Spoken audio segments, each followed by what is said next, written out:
안녕하세요. 8월 16일 월요일 아침입니다. 말씀과 함께 새롭게 하는 소망의 아침을 시작하겠습니다. 어거스틴은 죄란 자기 자신에게로 휘어진 사람을 말한다라고 이야기합니다. 욥기 20장 1절로 11절까지 말씀을 본문으로 하여 결코 가볍지 않은 죄 교만이라고 하는 주제로 함께 은혜를 나누기를 원합니다. 사람의 분노는 결코 의를 이루지 못합니다. 욥의 책망을 들은 세 친구는 그의 대답에 화가 나서 욥을 위로하기보다 오히려 그를 비난하며 그의 고난을 더 가중시키고 있습니다. 소발은 친구들 중에서 가장 무뚝뚝했습니다. 소발의 말은 아픈 상처에 소금을 뿌리는 것 같았습니다. 욥의 말에 소발이 충격을 받은 것 같습니다. 친구들은 욥의 모습이 안타까웠기에 욥에게 조금이라도 도움을 주려고 조언했으나 돌아온 반응은 무서운 마음과 비방이었기 때문입니다. 하나님이 오신다면 자신의 편에 서서 친구들을 심판하실 것이라고 확신하는 욥의 말에 친구들은 분노했습니다. 이에 소발은 욥의 말을 듣고만 있을 수 없었습니다. 소발은 욥의 말이 고난으로부터 온 이상 징후라고 간주하며 욥의 말을 어리석은 말로 평가절하합니다. 반면 소발 자신의 말은 슬기로운 마음에서 나왔음을 강조합니다. 소발은 악인의 운명을 다시 소환합니다. 악인의 성공과 기쁨은 잠시뿐이라고 합니다. 악인은 순식간에 큰 성공을 거두어 하늘 높이 올라가는 것 같지만 높은 곳에서 걷잡을 수 없을 만큼 빠르게 추락할 것입니다. 악인의 영광은 빠르게 치워지는 똥과 같이 순식간에 사라질 것이기에 어느 누구도 기억하지 못합니다. 즉 악인의 운명은 허무합니다. 온갖 속임과 폭력으로 얻은 성공은 하나님의 심판이 임할 때 흔적도 없이 사라집니다. 하나님의 심판은 악인에게만 국한되지 않습니다. 하나님은 그가 쌓은 수많은 재산을 원래의 주인들에게 배상하게 하시기에 악인의 자녀들이 받을 유산도 사라집니다. 악인의 자녀들은 생존을 위해 약하고 가난한 자들에게 구걸해야 되는 상황으로 떨어지게 됩니다. 이로써 악인이 무너뜨렸던 정의와 공의가 다시 세워지며 질서가 제자리를 잡게 됩니다. 욥의 주장과는 다르게 소발은 하나님의 질서가 문제없이 작동하고 있음을 주장합니다. 비록 욥은 모든 것을 잃고 비참하게 살아가지만 여전히 목숨만은 붙어 있습니다. 그러기에 소발은 더 늦기 전에 욥이 제자리를 찾기를 바라고 있습니다. 만약 욥이 돌이키지 않는다면 다른 모든 악인처럼 때이른 죽음을 맞이할 수밖에 없다고 생각하기 때문입니다. 소발은 욥의 발언을 듣고 참을 수 없었습니다. 욥이 친구들의 조언을 전혀 수용하지 않고 오히려 자신의 고난이 부당하다고 하는 주장에 화가 났습니다. 그는 다른 친구들이 말한 인과 법칙의 논리에 덧붙여 악인들은 마침내 고통을 겪게 될 것이라고 역설합니다. 소발이 말하는 악인에게 찾아오는 고통은 결국 낮아지게 될 것이고 악인은 사라지게 된다는 것입니다. 그런데 욥은 자신의 고난이 절대로 남들보다 악하여 얻은 결과가 아님을 주장했습니다.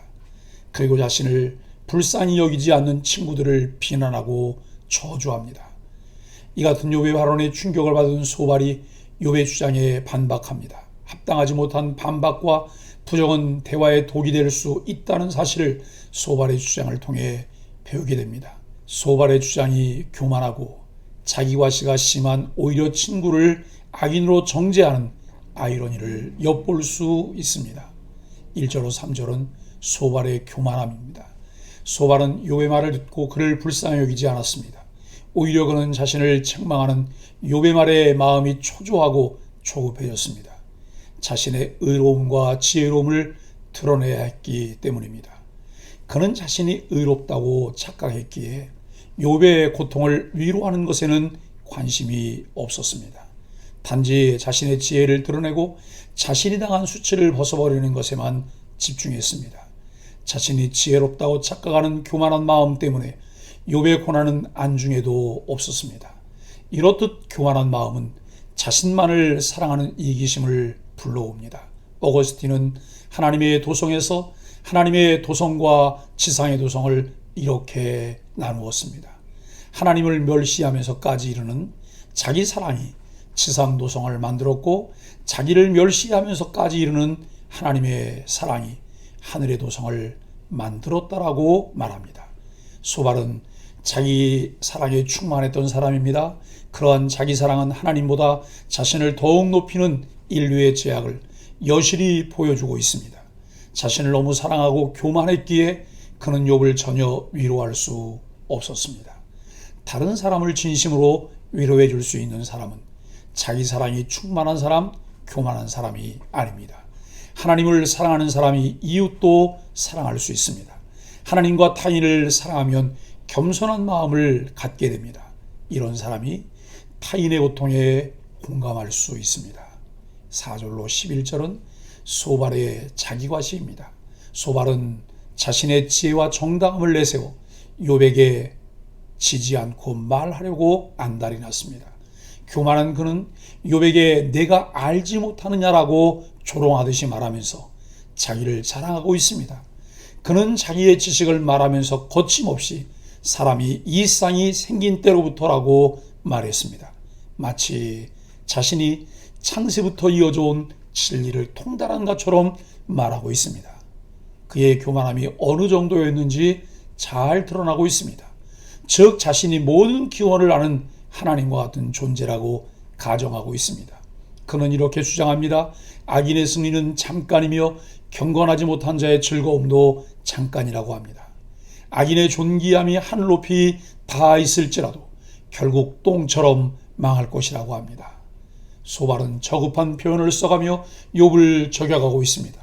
앞서 욥은 자신을 불쌍히 여겨달라면서 형제와 집안의 종과 친구들이 자신에게 어떤 고통을 주었는지 하소연했습니다. 소발은 그 상황을 끄집어내어 욥을 더욱 조롱하였습니다. 사람들이 욥을 잊어버리고 결국 욥은 아무것도 아닌 존재가 될 것이라고 말했습니다. 욥의 자녀들까지 언급하며 땅바닥에 주저앉아 있는 욥을 조롱했습니다. 지혜가 있는 사람은 이렇게까지 무자비하게 말하지 않습니다. 친구를 위로하고 함께 우는 것이 참된 지혜입니다. 사랑하는 소망의 가족 여러분, 교만은 패망의 선봉이요 거만한 마음은 넘어짐의 앞잡이라는 잠언의 말씀을 상기해 봅니다. 하나님은 교만한 자를 물리치시고 겸손한 자에게 은혜를 베푸신다고 말씀합니다. 우리는 소발을 통해 교만함을 봅니다. 교만은 무서운 죄입니다. 자신을 하나님처럼 높이고 다른 이의 상처를 감싸주기는커녕 무자비하게 짓밟기 때문입니다. 하나님과 같아지고자 하는 교만함은 아담과 하와 때부터 나타난 모든 죄인의 특징입니다. 우리는 자신을 낮추어 죽기까지 하나님께 복종하신 예수님에게서 겸손의 본을 발견할 수 있습니다. 예수 그리스도의 낮아지심의 은혜를 경험한 성도가 참된 위로와 사랑의 교제를 이웃과 나눌 수 있습니다. 참된 위로와 사랑의 교제를 통해 공동체를 세워가는 소망의 가족들이 되기를 예수 그리스도 이름으로 간절히 축복합니다. 함께 기도하겠습니다. 상황도 제대로 파악하지 못하면서 자기 주장과 자기를 과시하려 하는 교만이 우리에게도 있습니다. 상대의 아픔이 무엇인지 보면서 그 아픔을 감싸 안아주며 함께 아파하며 위로하는 위로자가 되게 하여 주옵소서. 우리에게 주신 하나님의 그 사랑을 마음에 담아 이웃을 사랑하게 하여 주옵소서. 예수님의 이름으로 간절히 기도합니다. 아멘.